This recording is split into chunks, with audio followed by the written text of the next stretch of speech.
इरशाद बारी ताला है, मन अअरदा अन ज़िक्री फ़इन्न लहू माइशतन दन्का। जिसने हमारे जिक्र से मुंह फेरा उसकी जिंदगानी को हम तंग कर देंगे। अब अल्लाह का जिक्र क्या है?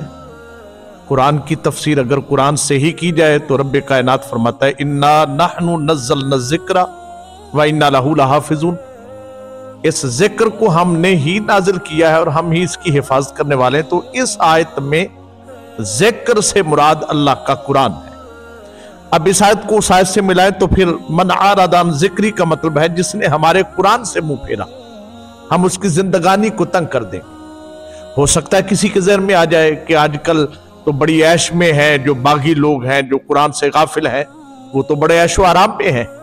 तो यहां मुफस्सरीन की आरा ये है कि वो जो जिंदगानी की तंगी की बात है वो बरज़ुखी जिंदगी को अल्लाह तंग कर देता है। क्या होता है कि कब्र ऐसे लोगों को दबाती है, उनकी कब्र की जिंदगानी तंग हो जाती है।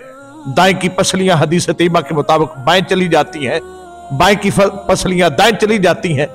अब वो जो जिंदगानी, और फिर उन लोगों का हाल क्या होता है? कायनात के वाली ने फरमाया, फिर वो चीखो पुकार करते हैं, रो रो के कहते हैं, हाल में ना हदी मैं यज़कुर गुरबतना, है कोई ऐसा बंदा जो हमारी गरीबी पर तरस खाए? देखिए अल्लाह रब्बुल इज्जत कैसे अंजाम लेता है।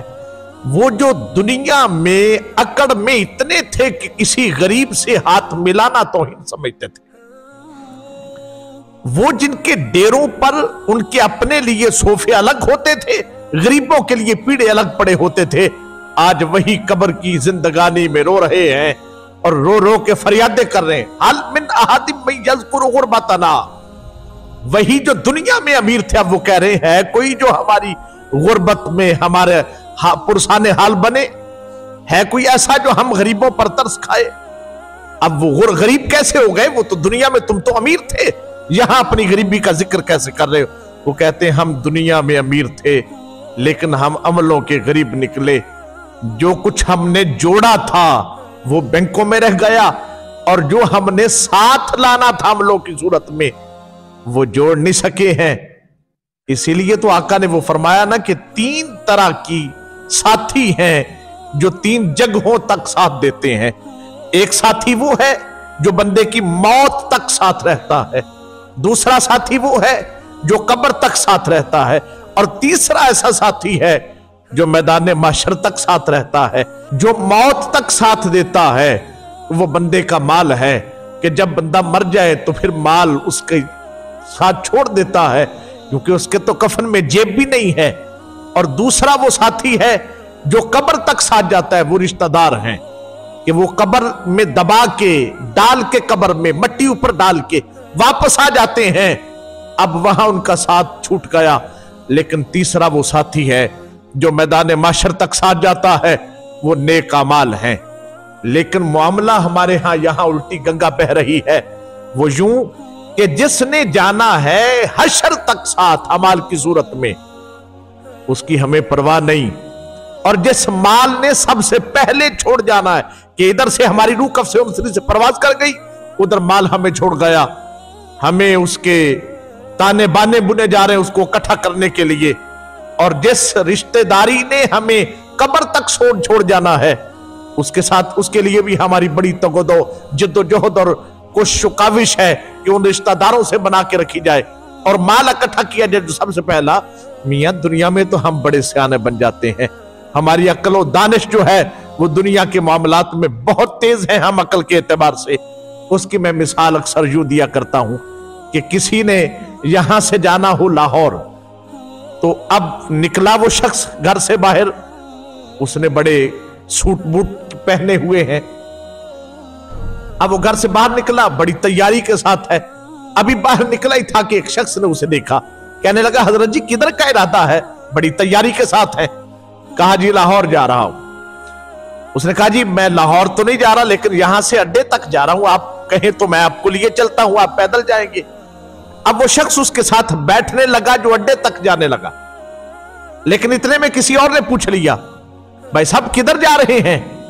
बड़ी तैयारी है, कहीं जाने का इरादा लग रहा है। अब उसने कहा नहीं मैं जा तो लाहौर रहा हूं लेकिन ये हजरत अड्डे तक जा रहे इसलिए मैं इनके साथ। उसने कहा जी मैं यहां से साहिवाल तक जाऊंगा, अगर आप मुनासिब समझे तो मेरे साथ आ जाए। अब ये जो शख्स है बैठने लगा था अड्डे तक के लिए अपने साथी के साथ, अब ये उसको छोड़कर अब उसके साथ होने का इरादा ही बना रहा होगा कि मैं साहिवाल तक चलूंगा। लेकिन इतने में तीसरे ने पूछा भाई सब किधर का इरादा है, कहां की तैयारी है? कहा जी लाहौर का इरादा है। उसने कहा जी लाहौर जाना है तो मैं भी इत्तेफाक से लाहौर जा रहा हूं, आप आ जाइए मेरे साथ, मैं आपको लिए चलता हूं। अब इसने क्या किया, पहले उसको छोड़ा जो अड्डे तक जा रहा था कि मुझे साहिवाल वाला मिल गया जो इसे आगे तक मुझे ले जाएगा। फिर जब लाहौर की एक साथी मिल गया इसने उसे भी छोड़ा और लाहौर वाले के साथ बैठ गया। तो दुनिया में हमारे मामलात ये हैं कि हम उसका साथ चूज करते हैं और अपनाते हैं और उसके साथ को हम ज्यादा बेहतर समझते हैं जो हमें आखिर तक हमारा साथ दे और हमारे साथ आखिर तक जो हम सफर बना रहे। दुनिया के मामलात में तो हम उसका साथ इंतखाब करते हैं जो आखिर तक जाए, जो थोड़ा फासला तक जाए उसका साथ छोड़ देते हैं, जो निस्फ फासले तक जाए उसे भी तन्हा छोड़ देते हैं और आखिर तक जाने वाले का साथ हम अपना लेते हैं। लेकिन इधर हमारा मामला क्या है, अमाल ने जाना है हशर तक, उनका साथ छोड़ दिया।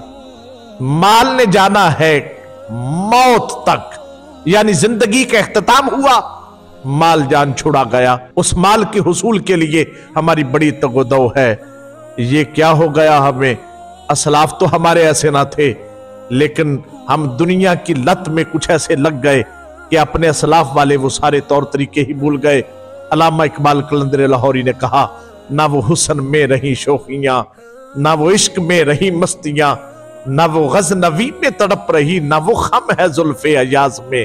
और बल्कि अल्लामा इकबाल ने एक और जगह पे भी आपने बयान फरमाया, रगों में वो लहू बाकी नहीं है, वो दिल वो आरजू बाकी नहीं है, नमाजो रोजा ओ कुर्बानियो हज ये सब बाकी है, तू बाकी नहीं।